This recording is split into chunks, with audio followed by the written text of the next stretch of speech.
എന്താണ്? ഓ, ക്ഷീണിച്ചു പോയെന്ന്. ശ്രീധാമ. എന്താണ്? ശ്രീധാമ.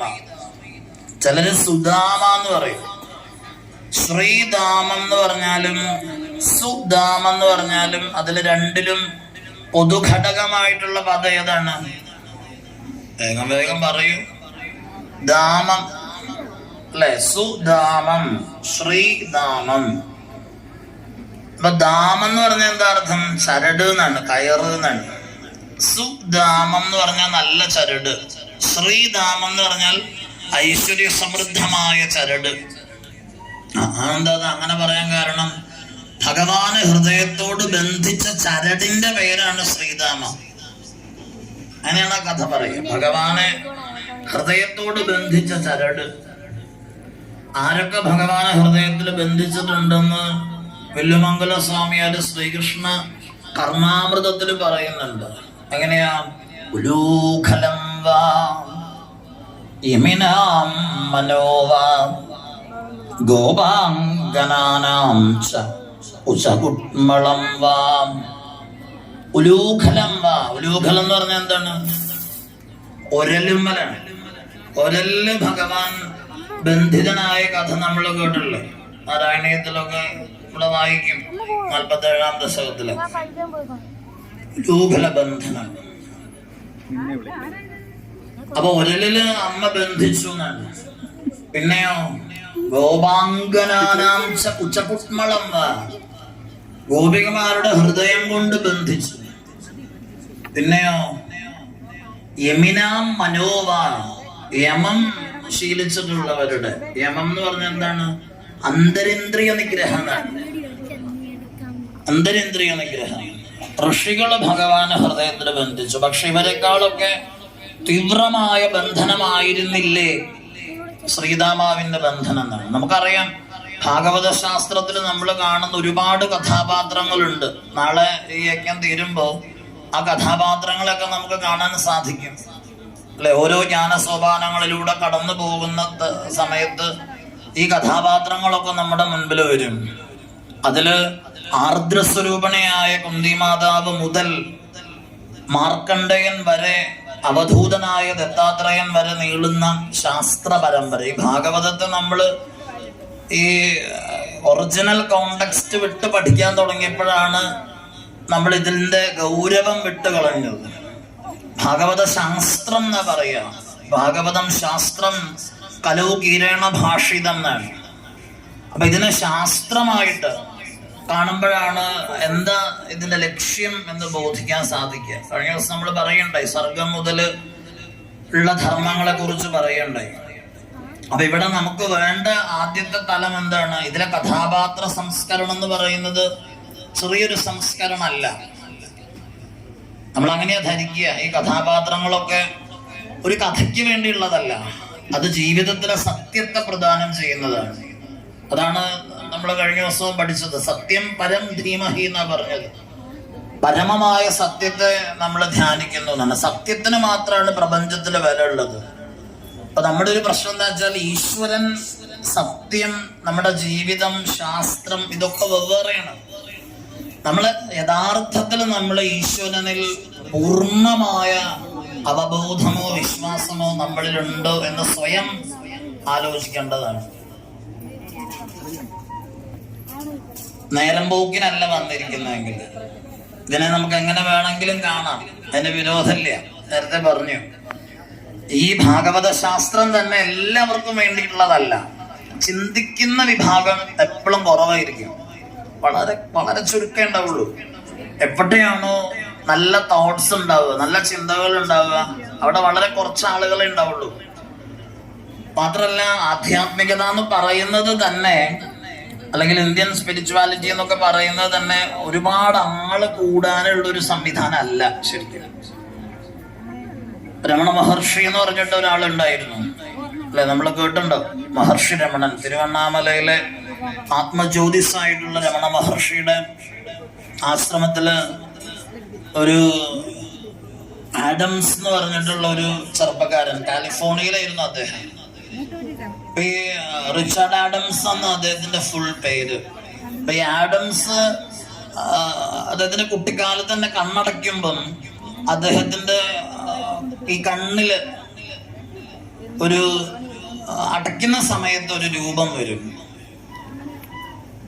അതൊരു കൗപീനധാരിയുടെ രൂപമാണ്, ഒരു കോണ കൊടുത്തുള്ള ഒരാളുടെ രൂപമാണ്. അത് കാര്യമാക്കിയില്ലെങ്കിലും അതൊരു റുട്ടീൻ ആയി. അദ്ദേഹം ഇങ്ങനെ ഇത് കാണും, കണ്ണടയ്ക്കുമ്പോ വരും. അത് കിടക്കുന്നതിന് മുമ്പ് വരിക. 18 വയസ്സായപ്പോ കാലിഫോർണിയയില് അദ്ദേഹം MIT-യില് മസാച്യുസെറ്റ്സിൽ പോയി ജോയിൻ ചെയ്തെങ്കിലും തിരിച്ച് അദ്ദേഹം കാലിഫോർണിയയിൽ ഒരു ആവശ്യത്തിന് വന്നപ്പം പരമഹംസ യോഗാനന്ദന്റെ ആശ്രമത്തിൽ അദ്ദേഹം പോകാനിടയായി. അപ്പൊ പരമഹംസ യോഗാനന്ദന്റെ ആശ്രമത്തിൽ അദ്ദേഹം ചെന്ന് കയറിയപ്പോൾ പെട്ടെന്ന് അദ്ദേഹം ഞെട്ടിപ്പോയി. കാരണം പരമഹംസ യോഗാനന്ദന്റെ ഇരിക്കുന്ന റൂമിന്റെ ഭിത്തിയുടെ ചുവരില് ഇദ്ദേഹം നിരന്തരം ഉറക്കത്തിൽ കാണുന്ന ഈ കൗപീനധാരിയെ കണ്ടു. അദ്ദേഹം പെട്ടെന്ന് പരമഹംസ യോഗാനന്ദനോട് ചോദിച്ചു, ഇതാരാണ് എന്ന് ചോദിച്ചു. അപ്പൊ അദ്ദേഹം പറഞ്ഞു, ഇത് അറിയില്ല, ഇത് മഹർഷി രമണനാണ്, അദ്ദേഹം ഇന്ത്യയിലെ വളരെ വലിയൊരു സെയിന്റ് ആണെന്ന് പറഞ്ഞു. എന്നിട്ട് ആഡംസിനോട് പറഞ്ഞു, നീ ഇപ്പൊ തന്നെ പൊക്കോളൂ എന്ന് പറഞ്ഞു. വേറെ ഒന്നും പറഞ്ഞില്ല, യോഗാനന്ദനൊന്നും പറഞ്ഞില്ല. അപ്പൊ ആഡംസ് പെട്ടെന്ന് തന്നെ അരുണാചലത്തിലേക്ക് പോകുന്നു. ഇപ്പൊ മഹർഷി മഹാമൗനത്തിന്റെ നെറുകയിലാണ്. സർവേപ്പള്ളി രാധാകൃഷ്ണൻ പോലുള്ള ഭാരതം കണ്ട മഹാത്മാക്കളായിരിക്കുന്ന രാഷ്ട്രപതിമാര് വരെ അദ്ദേഹത്തിന്റെ അടുത്ത് വന്നിരുന്നു.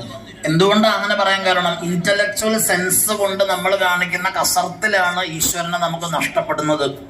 പ്രഭാഷണങ്ങൾ ഉൾപ്പെടെ അങ്ങനെ കസർത്ത് മാത്രമാണ്. അതുകൊണ്ട് നമ്മൾ എപ്പോഴും മനസ്സിലാക്കണം, പറഞ്ഞുകൊണ്ട് നടക്കുന്നവരാരും തന്നെ അറിഞ്ഞിട്ടില്ല, അറിഞ്ഞവരാരും തന്നെ പറയാറുമില്ല. അറിഞ്ഞാൽ പിന്നെ പറയാൻ പറ്റൊന്നുമില്ല.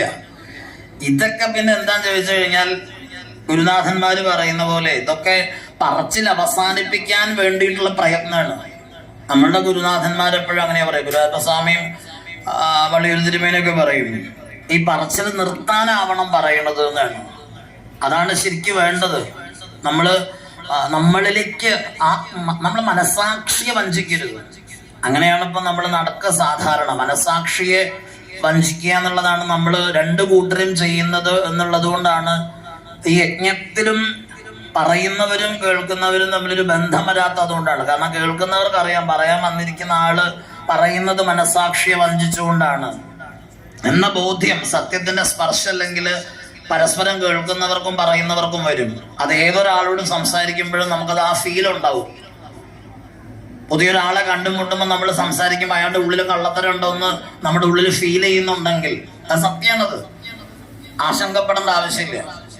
അതുകൊണ്ടാണ് പലരും പറയാറുണ്ട്, കുട്ടികളൊക്കെ വളർത്തിക്കൊണ്ടിരുന്ന സമയത്ത് പുതിയ തലമുറ കാണിക്കുന്ന പല കാര്യങ്ങളും ശരിയാണോ തെറ്റാണോ എന്ന ആശങ്ക ഉണ്ടെന്ന് പറയാറുണ്ട്. നമ്മൾ ഒരു കാര്യം രക്ഷകർത്താക്കൾ മനസ്സിലാക്കേണ്ട എന്താണ്, നമ്മളുടെ കുട്ടികൾ വഴിതെറ്റുന്നു എന്ന ബോധം ഉള്ളിൽ എവിടെങ്കിലും മുള പൊട്ടിയിട്ടുണ്ടെങ്കിൽ അബ്സല്യൂട്ട്ലി അത് ശരിയായിരിക്കും.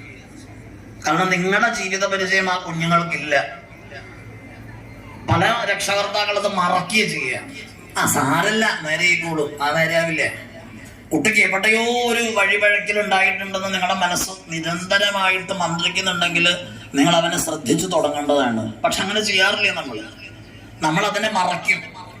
അപ്പൊ ഈശ്വരനുമായിട്ട് ഇടപഴകുമ്പോഴും നമുക്ക് അറിയാൻ പറ്റുന്നുണ്ട് ഇതൊന്നും ശരിയാവണില്ല, വെറുതെ നടക്കുകയാണ് എന്ന ബോധ്യം ഉണ്ടെങ്കിൽ ഈശ്വരനെ അറിയാൻ നമ്മളൊന്ന് പരിശ്രമിക്കേണ്ടതാണ്. അതാ നേരത്തെ പറഞ്ഞത്, നമുക്ക് ഇപ്പോഴും ഗുരുവായൂരപ്പൻ എന്ന് പറയുന്നത് കല്ലും കട്ടയും മണ്ണും വിഗ്രഹമൊക്കെയാണ്.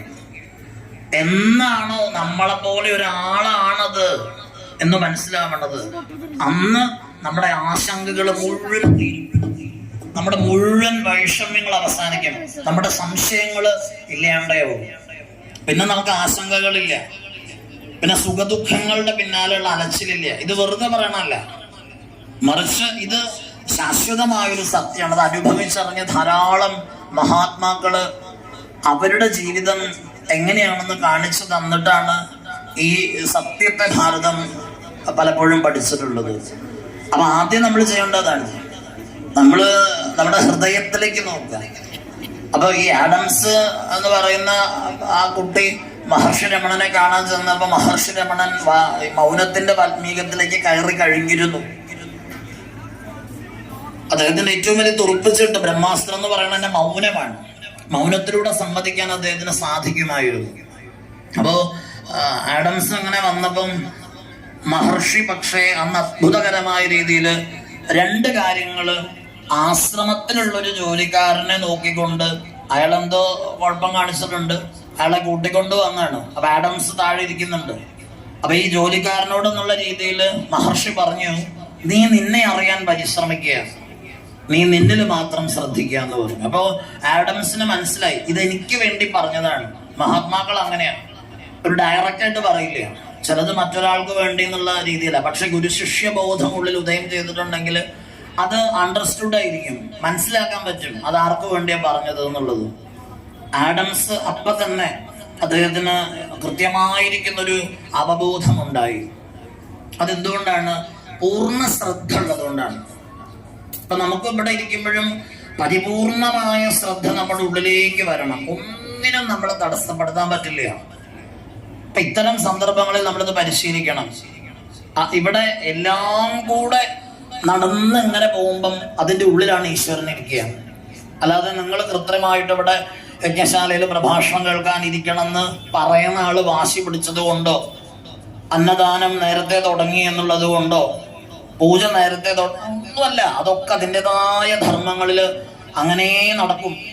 പക്ഷെ നമ്മൾ എന്തിനാണ് വന്നത് എന്നുള്ള ബോധ്യം നമ്മുടെ ഉള്ളിലുണ്ടെങ്കിൽ നമ്മുടെ ഹൃദയം വിമലീകൃതാവും. ഇവിടെ ആര് വന്നോട്ടെ, ആര് പൊക്കോട്ടെ, നമ്മളുടെ ഹൃദയത്തിൽ അചഞ്ചലമായിട്ടുള്ള ഈശ്വര അവബോധം. അതുകൊണ്ടാണ് രാമകൃഷ്ണദേവനൊന്നും കാട്ടിലല്ല ഇരുന്നത്, ജനപഥങ്ങളുടെ നടുവിലാണ്. വംഗഗംഗ, ബംഗാളില് ഗംഗയെ പറയുന്നത് വംഗഗംഗ എന്നാണ്, വംഗദേശം എന്നാ പറയാ. അതിന്റെ മുകളിലൂടെ ക്രോസ് ആയിട്ട് പോകുന്ന ആകാശചുംബിയായ ഹൗറ പാലത്തിന്റെ താഴെ പഞ്ചവടിയുടെയും രാധാകാന്തന്റെയും ഒക്കെ ആ തളങ്ങൾക്കുള്ളില് ഭവതാരിണി ക്ഷേത്രത്തില് കാളി നടനം ചെയ്യുന്ന തന്റെ ശരീരവുമായിട്ടിരിക്കുന്ന രാമകൃഷ്ണ പരമഹംസദേവനെ നമ്മൾ കാണുന്നത് പലപ്പോഴും ആ കാലഘട്ടത്തിൽ ഭ്രാന്തൻ പൂജാരിയായിട്ടാണ്. പുഴ കടന്നു പോയ നരേന്ദ്രൻ വിവേകാനന്ദനായിട്ട് തിരിച്ചു വരുന്നതും പരമഹംസന്റെ മാസ്മരിക സ്പർശനം കൊണ്ട് മാത്രല്ല. നരേന്ദ്രൻ അല്ലെങ്കിൽ വിവേകാനന്ദ സ്വാമിയെ നമ്മൾ ഒരു വശം മാത്രമാണ് കാണുക. എല്ലാ സ്പിരിച്വൽ കോൺസെപ്റ്റുകളുടെയും ആശയങ്ങളുടെയും ഒരു പ്രധാന പ്രശ്നം നമ്മളുടെ കാഴ്ച ഒരു വൺ സൈഡാണ്, ഒരു ഭാഗത്താണ് നമ്മളത് ശ്രദ്ധിക്കുക. അങ്ങനെയല്ല, കരഞ്ഞു തീർന്ന സന്യാസമായിരുന്നു വിവേകാനന്ദൻ്റെതെന്ന് പറയുന്നവരുണ്ട്. ശരിയായിരിക്കാം. കാരണം എന്താ, ഇത്രത്തോളം യാതനകളും വേദനകളും അനുഭവിച്ചൊരു സന്യാസി പ്രപഞ്ചത്തിലുണ്ടായിരിക്കില്ല. വെറും 40 വയസ്സ് മാത്രം ആയുസ്സുണ്ടായിരുന്ന ഒരു മനുഷ്യൻ എന്തുകൊണ്ടാണ് ഭാരതത്തെ ഇപ്പോഴും അത്ഭുതപ്പെടുത്തുന്നത്? നമ്മൾ ചിന്തിക്കേണ്ടതുണ്ട്. കാരണം ചിക്കാഗോ ടോക്സ് കഴിഞ്ഞ് വന്നിട്ടും ദരിദ്രനായിരുന്നു സ്വാമി. അദ്ദേഹത്തിന്റെ അമ്മ അപ്പോഴും ആശ്രമത്തിലേക്ക് വരും, കോടിക്കണക്കിന് രൂപ തന്റെ കയ്യിലേക്ക് വന്നു. അപ്പോഴും തന്റെ ലൗകികമായിരിക്കുന്ന ജീവിതത്തിന്റെ ശൂന്യപഥങ്ങളിലൂടെ സ്വാമി സഞ്ചരിക്കുന്നുണ്ട്. 1 രൂപ പോലും തന്റെ ലൗകിക കാര്യങ്ങൾക്ക് എടുത്തിട്ടുണ്ടായിരുന്നില്ല. പായുടെ ചുവട്ടിൽ ഒരു ഇഷ്ടികയായിരുന്നു തലയണായിട്ട് ദീർഘകാലം ആ മഠത്തിലെ സന്യാസിമാർ ഉപയോഗിച്ചിരുന്നത്. മാസ്റ്റർ മഹാശയനും ഒക്കെ ഉപയോഗിച്ചിരുന്നത് ഒരു കഷ്ണം ഇഷ്ടികപ്പുറത്താണ് അവർ കിടന്നിരുന്നത്. ഇത്രയേറെ യാതനകൾ സഹിച്ച ഒരു സന്യാസാശ്രമം ഭാരതത്തിൽ വേറെ കാണില്ല. അങ്ങനെയുള്ള സ്വാമി കാണുന്നുണ്ട്. തന്റെ അമ്മ സ്വാമിയെ ബിലു എന്നാണ് വിളിക്കുക. ബിലു എന്ന് വിളിച്ചുകൊണ്ട് ആ അമ്മ വരുമ്പോ ആ അമ്മ അഭിമാനത്തോടു കൂടി പറയുമായിരുന്നു, തോട്ടത്തിലേക്കൊക്കെ ഇറങ്ങിയിട്ട്, ഇതെന്റെ മകൻ വളർത്തുന്നതാണ്, ഈ മുളകും ഈ വെണ്ടയും എല്ലാം എന്നൊക്കെ പറഞ്ഞ് ഒരു കുട്ടവഞ്ചിയിൽ അവര് വരും. ബിലുവിനെ കാണാതെ പോകും. ബിലു അപ്പൊ വളരെ തിരക്ക് പിടിച്ച സന്യാസധർമ്മത്തിലായിരിക്കും. പക്ഷേ ചിക്കാഗോ ടോക്സിന് ശേഷവും കൽക്കട്ടയിലെ തെരുവിലൂടെ ഏകാന്തപഥികനായി സ്വാമിജി അലഞ്ഞിട്ടുണ്ട്. തന്റെ അമ്മയ്ക്കൊരു സാരി വാങ്ങാൻ പണമില്ലാതെ ആ ഹൃദയം തുടിച്ചിട്ടുണ്ട്. അതുകൊണ്ടായിരിക്കണം അദ്ദേഹം മരിക്കുന്നതിന് അരമണിക്കൂർ മുൻപ് കൊച്ചു കുഞ്ഞുങ്ങൾ കരയുന്നത് പോലെ വാവിട്ട് കരഞ്ഞിട്ടാണ് മരിക്കുന്നത്. ആ അമ്മയ്ക്ക് അതും കാണേണ്ടി വന്നു. അവസാന കാലം വരെ തന്റെ അമ്മാവനുമായിട്ട് നീണ്ടുനിന്ന വീടിനെ ചൊല്ലിയുള്ള വ്യാവഹാരിക തർക്കം സ്വാമിയുടെ ജീവിതത്തെ രോഗാതുരമാക്കിയിരുന്നു. ഇല്ലാത്ത രോഗങ്ങളൊന്നും ഉണ്ടായിരുന്നില്ല. സൗന്ദര്യത്തിന്റെയും ബലിഷ്ഠകായതയുടെയും ഒക്കെ ബിംബമായിട്ട് സ്വാമിജിയെ ചിത്രീകരിക്കുമ്പം അദ്ദേഹത്തെ കുറിച്ച് യഥാർത്ഥമായി നമ്മൾ പലതും അറിഞ്ഞിട്ടില്ല. ഒരു പെരുമഴയത്ത് കുട പോലും ഇല്ലാത്ത ഒരു ഏകാഗിയെ പോലെ സ്വാമിജി നിൽക്കുന്നുണ്ട്. അവസാനം അദ്ദേഹം എഴുതുന്നുണ്ട്, സിസ്റ്റർ നിവേദിതയ്ക്ക് എഴുതുന്നുണ്ട്. അദ്ദേഹത്തിന്റെ കൂടെയുള്ളവരൊക്കെ അദ്ദേഹത്തെ പോലെ തന്നെ ശുദ്ധരും സാത്വികരും കൂടിയായിരുന്നു. ഒരു വിഭാഗം ഒഴിച്ച് അതെല്ലായിടത്തും ഉണ്ടാവും. അങ്ങനെ ഒരു വിഭാഗം എല്ലായിടത്തും ഉണ്ടാവും. അത് പ്രപഞ്ചത്തിന്റെ ധർമ്മമാണ്. നിവേദിതയ്ക്ക് അദ്ദേഹം അവസാനം എഴുതുന്നുണ്ട്, ഹേ നിവേദിത, എത്ര മനോഹരമാണ് എൻ്റെ ഏകാന്തമായിരിക്കുന്ന പ്രഭാതങ്ങളും രാത്രികളും. കോൺസ്റ്റാന്റിനോപ്പിളിലൂടെയും ഏഥൻസിലൂടെയും ഒക്കെ ഞാൻ ഒരു ആകാശത്തെ പോലെ സഞ്ചരിച്ചിട്ടുണ്ടായിരുന്നു. പക്ഷേ ഇപ്പതാ എൻ്റെ യാത്രാപഥങ്ങളെല്ലാം എന്നേക്കുമായി നിശ്ചലമായിരിക്കുന്നു. ഗംഗയിലേക്ക് കെട്ടിയിരിക്കുന്ന ഈ മുറിയിലിരിക്കുമ്പോൾ രാത്രിയുടെ ഏകാന്തയാമങ്ങളിൽ എവിടെ നിന്നോ കടന്നു വരുന്ന ഒരു തോണിക്കാരന്റെ തോണിപ്പാട്ട് വങ്കഗംഗയുടെ ഓളങ്ങളെ കീറിമുറിച്ച് എന്റെ നിശബ്ദതയെ ഭഞ്ജിക്കുമ്പോൾ ഞാൻ അനുഭവിക്കുന്ന ആത്മനിർവൃതി എത്രയാണെന്ന് പറയാൻ വയ്യ. ഒരു കൂട്ടം ഫോറിനേഴ്സ് വന്നിട്ട് സ്വാമിയോട് ചോദിക്കുന്നുണ്ട്, എന്നാണ് ഇനി ഞങ്ങളുടെ നാട്ടിലേക്ക് വരുന്നത് പ്രഭാഷണത്തിന് എന്ന്. മറ്റൊരു മഞ്ഞുതുള്ളി പൊഴിയുന്ന ലാഘവത്തോടു കൂടി സ്വാമിജി പറഞ്ഞ ഉത്തരം, I am preparing for death എന്നായിരുന്നു. ഞാൻ മരണത്തിന് വേണ്ടി തയ്യാറെടുക്കുകയാണ്. ദിവസങ്ങൾക്കുള്ളിൽ അദ്ദേഹം വിട പറഞ്ഞു പോകുന്നുണ്ട് ലോകത്തോട്. അപ്പോഴും അദ്ദേഹത്തിന്റെ അമ്മയ്ക്ക് ഒരാഗ്രഹ പൂർത്തീകരണവും നടത്താനാവാതെ, ഏതൊരു ബംഗാളി വീട്ടമ്മയും ആഗ്രഹിക്കുന്നത് പോലെ മകനോട് അമ്മ പറഞ്ഞിരുന്നു ഒരു ഹിമാലയ യാത്ര നടത്താൻ. പുറപ്പെട്ടതാണ് സ്വാമി അമ്മയെയും കൂട്ടിയിട്ട്. പക്ഷെ രണ്ടുപേരും രോഗാതുരകളായിരുന്നു. രോഗാതുരതയുടെ ഗഹൂരങ്ങളില് അസാമിലെ ഗോഹട്ടിയിലെ നീലാചലക്കുന്നിലെ കാമാഖ്യ ക്ഷേത്രത്തിൽ വെച്ച് സ്വാമിജിയും അമ്മയും പനിബാധിതരായി കരഞ്ഞുകൊണ്ട് തിരിച്ചു പോരുന്ന ഹൃദയസ്പർശിയായ രംഗുണ്ട്. കരള് തകർന്നല്ലാതെ ശങ്കർ എഴുതിയ ദ മാൻ ആസ് മങ്ക് എന്ന് പറയുന്ന ഗ്രന്ഥം വായിച്ചു തീർക്കാൻ പറ്റില്ല നമുക്ക്. അപ്പോഴാണ് സന്യാസത്തിന്റെ തീക്ഷ്ണത എന്താണെന്ന് അറിയുക. ഒരു രൂപ പോലും. ഖേത്രയിലെ രാജാവായിരുന്നു സ്വാമിജിയുടെ വീട്ടുകാര്യങ്ങൾ നോക്കിയിരുന്നത്. അവസാനം ഖേത്രയിലെ രാജാവിനോട് സ്വാമിജി എഴുതുന്നുണ്ട്, സമപ്രായക്കാരനായ അങ്ങല്ലാതെ എനിക്കാരും ഈ ലോകത്തില്ല. എൻ്റെ അമ്മയുടെ അവസാനത്തെ ആഗ്രഹം പോലും ഒരു സാരി വാങ്ങാനുള്ള പണം ഞാൻ അങ്ങയോട് യാചിച്ചോട്ടെ, കാരണം എനിക്ക് വേറെ ആരോടും യാചിക്കാനില്ല. ആ ഖേത്രയിലെ രാജാവ് അയച്ചു കൊടുക്കുന്ന പണം കൊണ്ടായിരുന്നു സ്വാമിയുടെ ജീവിതം വീട്ടിൽ പുലർന്നിരുന്നത്. അത് ദാരിദ്ര്യത്തിന്റെ വഴി ആയിരുന്നില്ല, മറിച്ച് താൻ പിന്തുടർന്ന പാതയിൽ കാളിയോടുള്ള അസാധാരണമായ ആ ദൃഢതരമായ ഉറപ്പിൽ ആ ജീവിതം തളർത്തു. ഭാരതം എത്രയോ കാലം മുന്നോട്ട് പോയി. പതറിയില്ല. നമ്മളൊക്കെ പതറുന്നവരാണ്. സ്വാമിജി പതറിയില്ല. സ്വാമിജിയുടെ അമ്മയും പതറിയിട്ടില്ല. അവിടെയാണ് സന്യാസം നമ്മളെ വിസ്മയിപ്പിക്കുന്നത്. ആദംസും അങ്ങനെയാ ചെയ്തത്. ആദംസ് രമണ മഹർഷിയുടെ ആശയങ്ങളുമായിട്ട് ലോകം മുഴുവനും ചുറ്റിക്കറങ്ങി അദ്ദേഹത്തിൻ്റെതായിരിക്കുന്ന ആ ആത്മബോധത്തിലേക്ക് ഉയർന്നു പോയ ആളാണ്. ഭാഗവതത്തിലെ സ്വരൂപവും ഇത് തന്നെയാണ്. ആത്മോദ്ധാരണത്തിനുള്ള ശാസ്ത്രമാണിത്. നേരം പോക്കിനുള്ളതല്ല. പക്ഷെ എന്ത് വേണം? ഹൃദയം ഗുരുവായൂരപ്പന് സമർപ്പിക്കാൻ പറ്റണം. പക്ഷെ നമുക്ക് അങ്ങനല്ല. നമ്മളെപ്പോലെ തന്നെയാണ് ഈശ്വരൻ. അത് ശ്രീരാമാവിന് ധാരണ ഉണ്ടായിരുന്നു. ശ്രീരാമാവൻ അത് അറിയാമായിരുന്നു. വിതുരൻ അറിയാമായിരുന്നു. കുന്തിക്ക് അറിയാമായിരുന്നു. ഭീഷ്മർക്കും ഒരു വേള അറിയാമായിരുന്നു. അറിഞ്ഞവരെല്ലാം ആ പാദങ്ങളെ പുൽകി. അപ്പൊ നമ്മൾ പറഞ്ഞൊക്കെ പഴയ കാലത്തൊന്നുമല്ല. ആ ഈശ്വരനെ നമ്മളെപ്പോലെ തന്നെ കണ്ടാൽ, നമ്മളങ്ങനെ കാണുന്നില്ലല്ലോ. ഇപ്പൊ ഈശ്വരനെ നമ്മൾ സ്നേഹിക്കുന്നുണ്ട്. ഇപ്പൊ നമ്മൾ പറയുന്ന ഒരു ഉദാഹരണം, എല്ലാവരും ചിലപ്പോ ഒക്കെ നമ്മൾ പറയാറുണ്ട്, എനിക്ക് ഉണ്ണികൃഷ്ണനായിട്ടാണ് ഞാൻ ആരെ കാണുന്നത്? ഭഗവാനെ കാണുന്നത്. ഇങ്ങനെ നമ്മൾ വെറുതെ കള്ളത്തരാത്. അങ്ങനെ കള്ളത്തരാവുക ആണെന്താന്നറിയോ? നമ്മളൊന്ന് ആലോചിച്ച് നോക്കിയേ. ഉണ്ണികൃഷ്ണനായിട്ട് കാണുന്ന നിങ്ങളെ എത്ര വയസ്സാണ് നിങ്ങളുടെ ഉണ്ണിക്കെന്ന് ചോദിച്ചാൽ ഉത്തരമുണ്ടോ? എത്ര പല്ലുണ്ട്? എത്ര മുടിയുണ്ട്? പട്ടുപോണാണോ കൊടുത്തേക്കണേ? ഓടക്കുള്ളിന് എത്ര വലിപ്പുണ്ട്? എന്തൊക്കെ ആഭരണങ്ങൾ ധരിച്ചിട്ടുണ്ട്? എന്താ നിറം? സംസാരിക്കുന്ന ഉണ്ണിയാണോ അതോ ഗാഗാ ഗൂഗു ഗീ എന്ന് പറയുന്ന കുട്ടിയാണോ?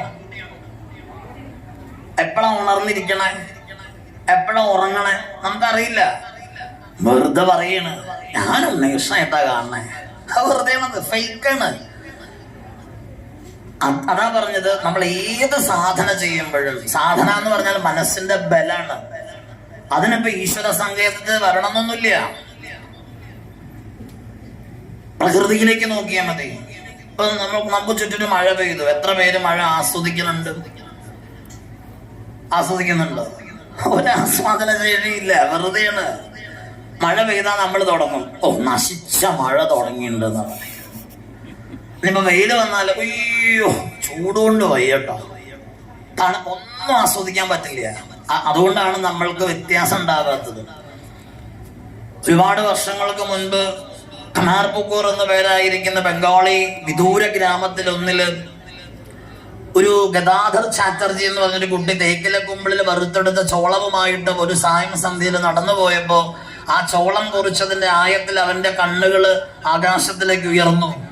ആ ഉയർന്നു പോയപ്പോഴാണ് ആകസ്മികമായിട്ട് അവൻ കാണുന്നത്, ആ തീക്ഷ്ണ വേനലിൽ അന്തരീക്ഷത്തിലെ ജലാംശങ്ങളെല്ലാം ഒപ്പിയെടുത്തൊരു കാളമേഘം ആകാശത്തിന്റെ ചെരുവിൽ കറുത്ത നിറത്തിലെ മേഘം കിടന്നിരുന്നു. ആ മേഘധാരയിലൂടെ, ആ മേഘപഥത്തിലൂടെ ഒരു പ്രത്യേക ആകൃതിയില് ഒരു കൂട്ടം വെളുത്ത കുറ്റികള് ആ മേഘത്തെ ക്രോസ് ചെയ്തു പോകുന്ന മാസ്മരികമായ ഒരു കാഴ്ചയുടെ ആനന്ദമൂർച്ചയില് ആ കുട്ടി ആ കൊയ്ത്തൊഴിഞ്ഞ ഗോതമ്പ് പാടത്തിന്റെ വരണ്ട ഭൂമിയിൽ വീഴുന്നുണ്ട്. ആ മേഘങ്ങള് അവനെ ചുംബിച്ച് കടന്നുപോയി മഴയുടെ രൂപത്തില്. ചെളിവെള്ളത്തില് മുഖം പൂണ്ട് കിടന്ന ഗദ്ദായി എന്ന ഗദാധർ ചാറ്റർജിയെ തപ്പിക്കൊണ്ട് ആ ഗ്രാമം മുഴുവനും രാത്രിയിൽ ചൂട്ടുകറ്റകളുമായിട്ട് വന്നു. ആരോ പറഞ്ഞു പാടത്തൂടെ പോണ കണ്ടിരുന്നു എന്ന്. അവനെ അവിടുന്ന് എടുത്തോണ്ട് പോയി കയറ്റുകെട്ടിൽ കടത്തി. പ്രഭാതം വരെ അവൻ ഞരങ്ങുകയും ഊളുകയും ചെയ്തു. പ്രഭാതത്തില് എഴുന്നേറ്റു. അവനോട് ഗ്രാമം മുഴുവനും ചോദിച്ചു, നിനക്ക് എന്താണ് പറ്റിയത്? അവനൊന്നും പറയാൻ അറിയുമായിരുന്നില്ല. പക്ഷെ നമുക്ക് ഇന്നൊന്നറിയാം, ആ കറുത്ത മേഘത്തെ ക്രോസ് ചെയ്തു പോയ വെളുത്ത കുറ്റികളുടെ വൈദ്യുതാലിംഗനത്തിൽപ്പെട്ട് ആനന്ദധാര മുറിയാത്ത ആ മൂർച്ചയിൽ ആണ്ടുപോയി താഴെ പതിച്ചു പോയ കുട്ടിയാണ് ഭാരതത്തിന്റെ വേദാന്തത്തിന്റെയും അസാധാരണമായ തന്ത്രശാസ്ത്രത്തിന്റെയും കുലാചാര്യനായി പകരം വയ്ക്കാനില്ലാതെ നമ്മളുടെ ആധ്യാത്മിക സരണിയുടെ ഭൂമണ്ഡലത്തിലെ പ്രകാശ നക്ഷത്രമായി മാറിയ സാക്ഷാൽ ശ്രീരാമകൃഷ്ണ പരമഹംസദേവനായി മാറുന്നത്. ആ ഗദാധർ ചാറ്റർജി എന്ന ഗദ്ദായി എന്ന കുട്ടി ആ ഒരൊറ്റ കാഴ്ചയിൽ രൂപപ്പെടുകയാണ്.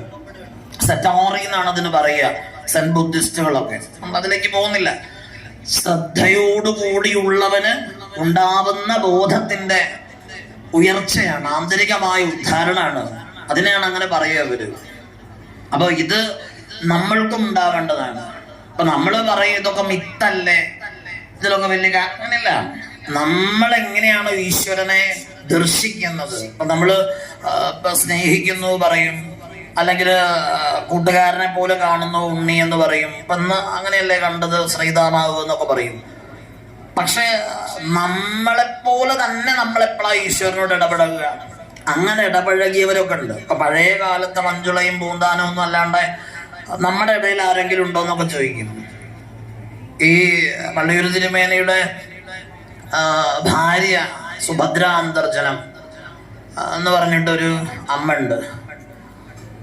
അപ്പോ ഗുരുവായൂരപ്പദാസ സ്വാമിയുടെ സമകാലികനായിരുന്ന, അല്ലെങ്കിൽ രണ്ടുപേരും അമ്പലപ്പുഴയുടെ മണ്ണിൽ വെച്ചിട്ടാണ് മലബാറിൽ ജീവിച്ചിരുന്ന ഈ ഉള്ളവൻ ഗുരുവായൂരപ്പ സ്വാമിയിലൂടെയാണ് വള്ളിയൂർ തിരുമേനിയെ ഒരു ചെറുപ്പത്തിൽ പരിചയപ്പെടുന്നത്. അപ്പൊ അന്ന് തൊട്ട് ആ കുറുപ്പന്തറയിൽ ഇല്ലത്ത് പോവാറുണ്ട്. ആ അമ്മയുടെ കയ്യിൽ നിന്ന് ധാരാളം ഭക്ഷണം കഴിച്ചിട്ടുണ്ട്. ഉണിക്കാളി അമ്മ എന്ന് നമ്മളൊക്കെ വിളിക്കുക. അപ്പം അങ്ങനെയാണ് ശരിക്കും പറഞ്ഞ ഈ തിരുവിതാംകൂറിൽ പേഴ്സണലി ഞാൻ ആദ്യമായിട്ട് ഈ ഭാഗത്ത് വരുന്നത് വള്ളിയൂർ തിരുമേനിയുടെ മകൻ പരമേശ്വരേട്ടന്റെ സപ്താഹത്തിനാണ്. ചൂനാട് കിണർമുക്ക് എന്ന് പറഞ്ഞൊരു സ്ഥലത്ത് അന്ന് ശിരവള്ളി കേശവൻ നമ്പൂരിയൊക്കെ ഉണ്ടായിരുന്നു ആ സമയത്ത്. അതേപ്പം ഇല്ല.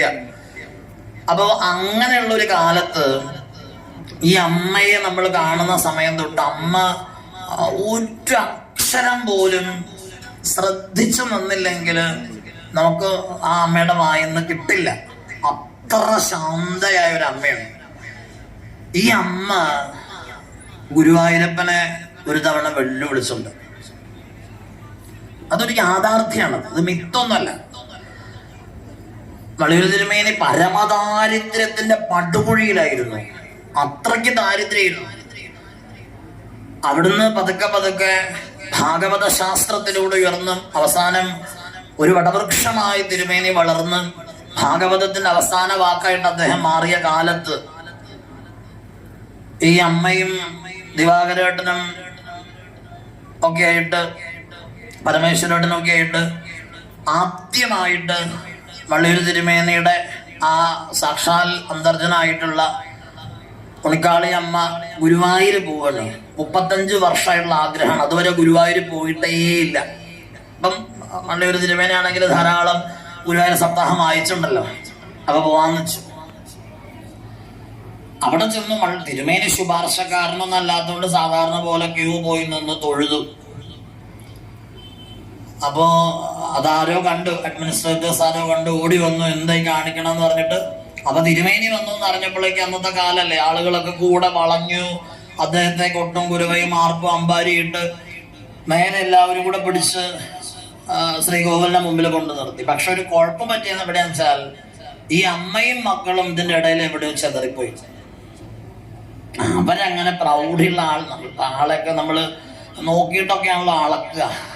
ആ അമ്മയ്ക്ക് അങ്ങനെ അത്ര പ്രൗഢിയൊന്നുമില്ല. കശഗാത്രയായ ഒരു അമ്മയാണ്. അവരവിടെ എവിടെയോ വീണു. അവരെങ്ങനെയൊക്കെയോ തട്ടിപ്പടഞ്ഞ് ക്യൂലൊക്കെ നിന്ന് ഗുരുവായൂര് അവിടെ ചെന്ന് ഭഗവാനെ കാണാനുള്ള ആ വ്യഗ്രതയിൽ ചെന്ന് നിന്നപ്പം ഏതോ ഒരാള് ഇവിടെ നിൽക്കുന്ന സെക്യൂരിറ്റിക്കാരോ ജീവനക്കാരോ തിരക്ക് കാരണം ഒരൊറ്റ ഉന്ത് കൊടുത്തു. ആ അമ്മ കണ്ണ് തുറന്ന് നോക്കാൻ തുടങ്ങുന്നതിന് മുമ്പ് നേരെ തെറിച്ച് അവിടെ വീണു. ഗുരുവായൂരപ്പനെ കണ്ടില്ല, ഒരു ഇരുട്ട് മാത്രമായി പോയി. വീണ് വിഷമിക്കുകയും ചെയ്തു. അങ്ങനെ ഇറങ്ങിപ്പോന്നു. കുട്ടികളൊക്കെ വാരിയെടുത്ത് ഇറങ്ങിപ്പോന്നു. അങ്ങനെ ആ പുറത്തിറങ്ങിയിട്ട് തൂണിന്റെ താഴെ ചെന്നിരുന്നു. അപ്പൊ തിരുമേനിയെ 10-40 മിനിറ്റ് അവിടെ തിരുമേനി ബ്ലോക്കായി പോയി. നല്ല തിരക്കുള്ള ദിവസമായിരുന്നു.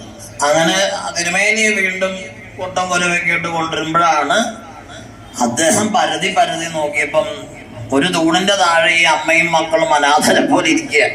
അതേ ഓടി ചെന്ന് അയ്യോ ഇവിടെ ഇരിക്കുകയാണോ എന്ന് ചോദിച്ചപ്പോഴാണ് ബാക്കിയുള്ളവർ അയ്യോ തിരുമേനി ഭാര്യയും മക്കളും ഉണ്ടായിരുന്നോ, ഞങ്ങൾ കണ്ടില്ലല്ലോ എന്നൊക്കെ പറഞ്ഞ ആകെ പോകിലായി. തിരുമേനി പിന്നെ ഒന്നും പറയാനൊന്നുമില്ല, അവരും ഒന്നും പറഞ്ഞില്ല, വണ്ടിയിൽ കയറി തിരിച്ചു പോന്നു. പക്ഷേ വണ്ടിയിൽ കയറി കോട്ടയത്ത് എത്തുന്നത് വരെ ആ അമ്മ ഒരക്ഷരം മിണ്ടിയില്ല. ഇല്ലത്ത് വന്നു. വൈകുന്നേരം രാത്രി അത്താഴമൊക്കെ എല്ലാവർക്കും വിളമ്പി കൊടുത്തു. ഒരു കുഴപ്പമില്ല, എല്ലാ ജോലിയും ചെയ്യുന്നുണ്ട്. പക്ഷെ ഒരക്ഷരം മിണ്ടിയില്ല. പിറ്റേ ദിവസം രാവിലെ ആ അമ്മ ഒന്നും മിണ്ടിയില്ല. ഉച്ചയ്ക്ക് ഊണ് വിളമ്പി, അപ്പോഴും ഒന്നും മിണ്ടിയില്ല. അപ്പൊ വൈകുന്നേരം തിരുമേനിക്ക് സപ്താഹത്തിന് പോണം. അപ്പൊ തിരുമേനിക്ക് മനസ്സിലായി എന്തോ പന്തിയല്ല. അപ്പൊ തിരുമേനി ചോദിച്ചു, അല്ല ഗുരുവായൂരപ്പനൊക്കെ കണ്ടാല് കുറച്ച് സന്തോഷം ഉണ്ടാവുമല്ലേ വേണ്ടത്, എന്തോ ഒരു വിഷമം പോലെ ചോദിച്ചു. അപ്പൊ ഈ അമ്മ പറഞ്ഞു, നിങ്ങളൊക്കെ വലിയ വലിയ ആളുകളായി പോയില്ലേ, നിങ്ങളൊക്കെ തൊഴിക്കാനും കൊണ്ടെടുക്കാനും ശ്രീകോവിലിന്റെ അരികെ കൊണ്ട് നിർത്താനും ഒക്കെ ധാരാളം ആളുകളുണ്ടല്ലോ. ഞങ്ങൾ എവിടെയായിരുന്നു എന്ന് അങ്ങ് അന്വേഷിച്ചോ? ഞങ്ങൾക്ക് എന്ത് പറ്റിയെന്ന് അങ്ങ് അന്വേഷിച്ചോ? അപ്പൊ അദ്ദേഹം ചോദിച്ചു, അല്ല എന്തുണ്ടായത്? അപ്പോ ഈ അമ്മ പറഞ്ഞു, എനിക്ക് ഗുരുവായൂരപ്പനെ കാണാൻ പറ്റിയില്ല, മാത്രല്ല ഞാൻ ആ നടയുടെ അപ്പുറത്ത് തെന്നി വീണു. ആരെങ്കിലും അന്വേഷിച്ചോ? അപ്പോ ഈ തിരുമേനി പറഞ്ഞു, അല്ല വിഷമിക്കണ്ട, ഞാനിതൊന്നും അറിഞ്ഞില്ല, എനിക്കിഷ്ടമുണ്ടായിട്ടല്ല എന്നെ ആളുകൾ കൂട്ടിക്കൊണ്ട് അവിടെ നിർത്തിയത്. ഞാന് ഇനി പോകുമ്പം വിസ്തരിച്ച് തൊഴാനായിട്ട് ഏർപ്പാട് ഉണ്ടാക്കാമെന്ന് പറഞ്ഞു. അതുവരെ ഒരക്ഷരം ആ നാവിൽ നിന്ന് പറയണത് എന്താണെന്ന് ചെവി വട്ടം പിടിച്ച് നോക്കിയാൽ മാത്രം കേൾക്കാവുന്ന ആ അമ്മയുടെ ശബ്ദം ആ ഇല്ലത്ത് മുഴങ്ങി. ആ അമ്മ പറഞ്ഞു, ഇനി എന്റെ ജീവിതത്തിൽ എനിക്ക് ജീവനുള്ള കാലത്ത് ഞാൻ ഗുരുവായൂർ വരില്ല. എനിക്ക് ഗുരുവായൂരപ്പനെ കാണണ്ട. ഗുരുവായൂരപ്പനെ വേണമെങ്കിൽ എന്നെ ഇവിടെ വന്ന് കണ്ടോട്ടെ എന്ന് പറഞ്ഞു. തിരുമേനി ആകെ സ്തംഭിച്ചു. ഇങ്ങനെയൊക്കെ പറയാൻ പാടുണ്ടോ? കുട്ടികളും ഒക്കെ ഞെട്ടിപ്പോയി. ആ അമ്മ ആ വാക്ക് മാറ്റിയില്ല. എത്രയോ കാലം ഗുരുവായൂരപ്പന്റെ സന്നിധാനത്ത് തിരുമേനി യജ്ഞങ്ങൾ നടത്തി, സപ്താഹങ്ങൾ നടത്തി, പലതിനും അദ്ദേഹം അധ്യക്ഷം വഹിച്ചു. പക്ഷേ അനവധി വർഷങ്ങളോളം തിരുമേനി കാല് പിടിച്ച് പറഞ്ഞിട്ടും ആ അമ്മ ഗുരുവായൂർ പോയില്ല. വൃദ്ധാവസ്ഥ വരെ ആ അമ്മ പോയില്ല. അവസാനം വള്ളിയൂരില്ലത്തെ ശതക്രതു സപ്താഹം നടത്താൻ തീരുമാനിക്കപ്പെട്ടു. 100 ആചാര്യന്മാര് ഒരുമിച്ചിരുന്ന് ഭാഗവതം വായിക്കുന്ന ചരിത്രത്തിലെ ആദ്യത്തെ സംഭവം. അന്ന് നമ്മളൊക്കെ അവിടെ ഉണ്ട് ആ സമയത്ത്. അതിന്റെ ആലോചന അങ്ങനെ കൊളുത്തി അവസാനം ഗുരുവായൂർ ദേവസ്വത്തിൽ ചെന്ന് നിന്നു. ഒരിക്കലും ഇല്ലാത്ത പ്രകാരത്തിൽ ഒരു തീരുമാനം ഉണ്ടായി. അതിനു മുൻപോ അതിനു ശേഷം അങ്ങനെ ഉണ്ടായില്ല. ആ വള്ളിയൂരില്ലത്തേക്ക് ചരിത്രത്തിൽ ആദ്യമായി ശ്രീകോവിലിനകത്ത് നിന്നുള്ള ഭഗവത് ചൈതന്യം വഹിച്ചുകൊണ്ടുള്ള രഥം പുറപ്പെടാൻ തീരുമാനിച്ചു. ആ വള്ളിയൂരില്ലത്തിന്റെ വാതില് കടന്ന് ഗുരുവായൂരിന്റെ സുഖശീതളിമയിൽ നിന്ന് ഗുരുവായൂരപ്പൻ അങ്ങോട്ട് ആ രഥത്തിന് പുറപ്പെട്ടു. ആ കാഴ്ച കാണേണ്ടത് തന്നെയായിരുന്നു. അവിടുന്ന് ആ രഥം വന്ന് ഇല്ലത്തിന്റെ വാതിൽക്കൽ കടന്നപ്പം അമ്മയെ കാണാൻ ഗുരുവായൂരപ്പൻ ആനയും കുട്ടുമാർപ്പും അമ്പാരിയുമായി ആ പടി കടന്ന് അങ്ങോട്ട് വന്നപ്പം ആ അമ്മ അങ്ങോട്ട് പോയി നേരെ മുന്നിൽ അങ്ങോട്ട് നിന്നു. ഒരാൾക്കും അതിനടുത്ത് പോവാൻ ധൈര്യം ഉണ്ടായില്ല. നഷ്ടപ്പെട്ടു പോയൊരു മകൻ വന്ന പോലെ നിർനിമേഷയായി ആ അമ്മ ഗുരുവായൂരപ്പനെ നോക്കി നിന്നു. അവിടെ കൊണ്ട് നമസ്കരിച്ചു. പിന്നെ ആ അമ്മയൊന്നും മിണ്ടിയില്ല. ആ രാത്രി വള്ളിയൂരില്ലത്തിന്റെ അഭിമുഖമായി കൊണ്ടുള്ള ആ യജ്ഞശാലയിൽ ഗുരുവായൂരപ്പൻ അങ്ങോട്ട് ഇരുന്നു. ആ രാത്രി ആ അമ്മ ഗുരുവായൂരപ്പനെ നോക്കിക്കൊണ്ടിരുന്നു. ആരും ആ അമ്മയുടെ അടുത്ത് പോവാൻ ധൈര്യപ്പെട്ടില്ല. പിറ്റേ പ്രഭാതായി. രാവിലെ തിരുമേനി കുളിക്കാനായിട്ട് കുളത്തിലേക്ക് പോയപ്പം പിന്നാലെ ചെന്നു. പല്ല് തേക്കാൻ ഒരു പൊടി എടുത്തു കൊടുത്തു. എന്നിട്ട് പറഞ്ഞു, അങ്ങ് നടന്നോളൂ, ഞാൻ വന്നോളാം എന്ന് പറഞ്ഞു. തിരുമേനി കുളിച്ചു പോയി. ആ കൽപ്പടവിലിരുന്ന് നാരായണ